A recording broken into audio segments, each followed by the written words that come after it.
This is a no-brainer, okay? This is where the bluntness comes. Punctuality. Be on time. Okay, my wife is notoriously late. I mean, always late. And she said, well, I'm always late, I don't know what to do. Well, here's a quote for you, okay? To be on time, to guarantee you are on time, you have to be willing to be early. You have to be willing to be 30 minutes early, 45 minutes early. You've got to be willing to be early. You know, if you read, bring a book with you, sit in the parking lot. But that's the only way you guarantee you're on time. Because if you wait and you're expecting, okay, that's 15 minutes lead time, how many of you have come up on a bad accident that's taken a lot longer than 15 minutes? You don't want to risk a job on a bad accident, because it will happen. I have been late, but I guarantee you I am more on time than anybody in this room. I may be tied with you, but I am rarely late. And if I'm late, everybody calls me because they think something's wrong. But to be on time, you have to be willing to be early. Okay? And you will lose a job or a job opportunity because of this. This is something that's key. Attire. Not much depth. You always want to dress one level above the person interviewing you. What I used to call, I'd call the receptionist. I'd say, just out of curiosity, I'm coming in for an interview and I want to be dressed appropriately. What does Mr. So-and-so or Mrs. So-and-so dress like? Are they suit and tie? Are they, casual? How do I need to be dressed? They'll tell you. It's, I'm not even going to dip into the women's clothing. No idea. Sorry. Women, check it out with somebody else. Don't know what to tell you. But guys, one step above, kind of, it's, if they're in a button-up shirt, no jacket, maybe you're in a button-up shirt with a jacket. But you never want to be underdressed, okay? Hygiene. This is what, you may think showers, brushing your teeth, that kind of stuff. I'm also talking about this, you guys are going to think I'm crazy, but this happens. Do not go into a job interview with X's on your hands from the night at the bar before. I promise you. No stamps on your hands. You're laughing. You'd be surprised at how many people I interviewed while at TCU that came in with X's on my hand. I'm going, you didn't even have enough time to shower, and you want me to take some time and interview you? Not going to happen. So, for those people that you know that do that kind of stuff, educate them.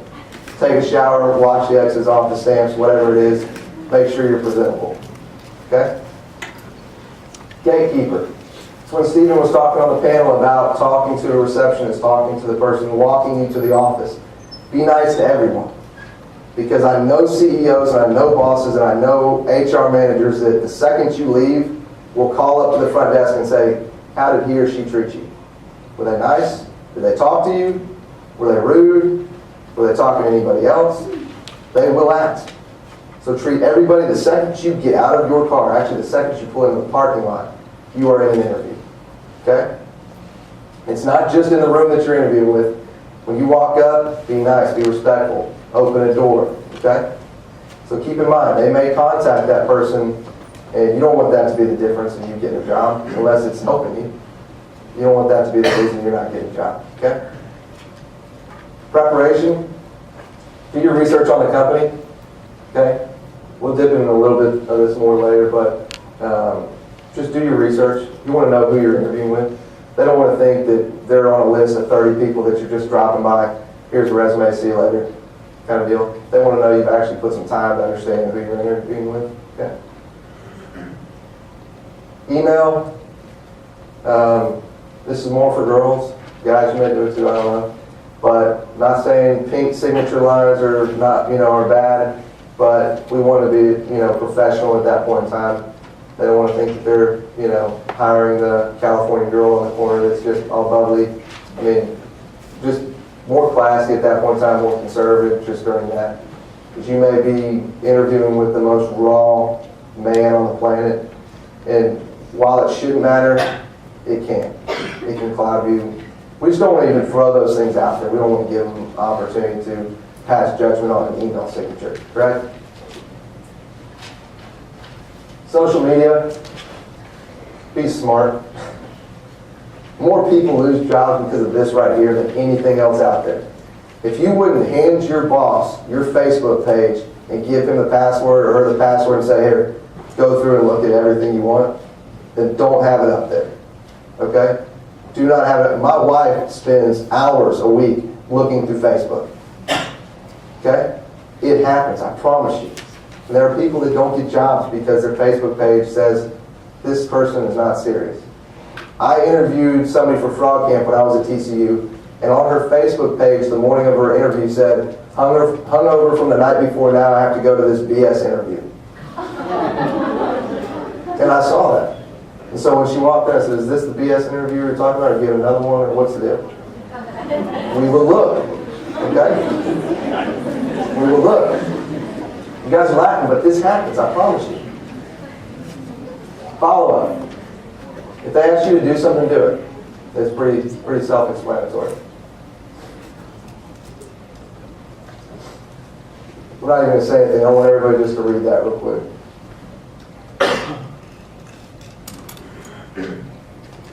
We clear on that? You will not win the game with this section right here, but you will lose a job because of it. If you make mistakes in this category right here, you can easily disqualify yourself from a job. No question. Okay?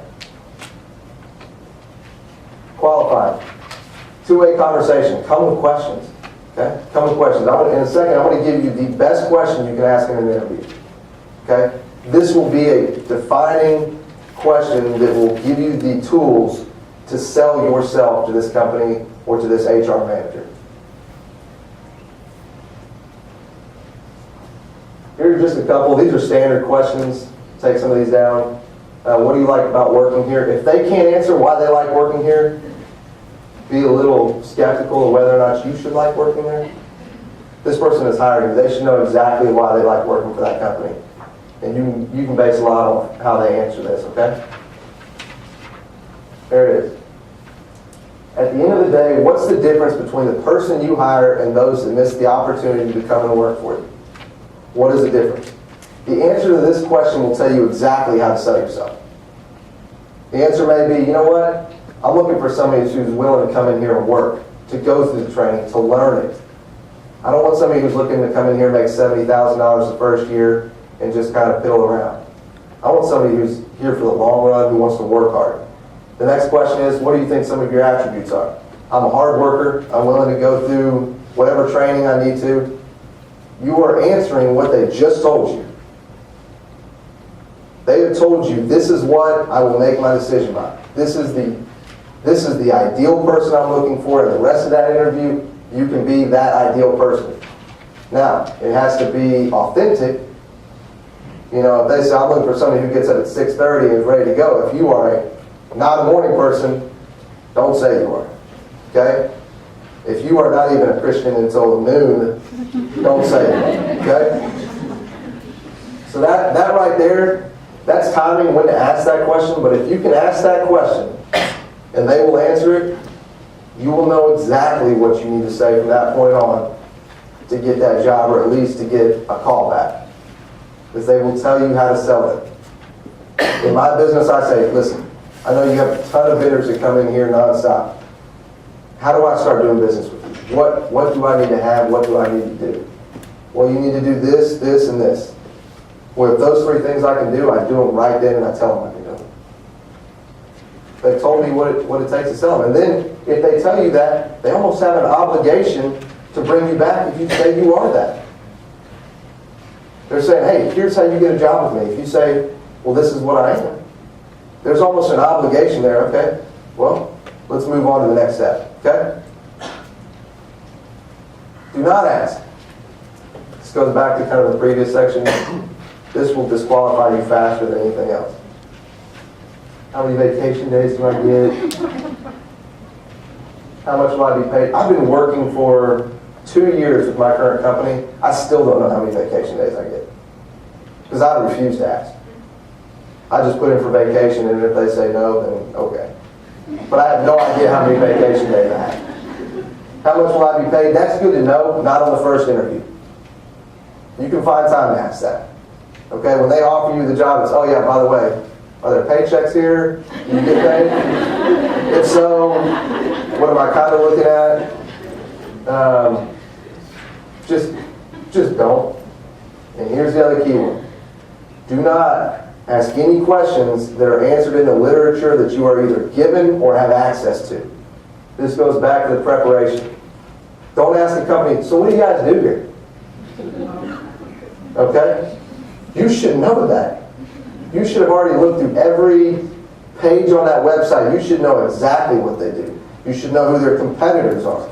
You should know all that information. So, do your research and don't ask a question that can be answered by stuff that you have access to. Does that make sense?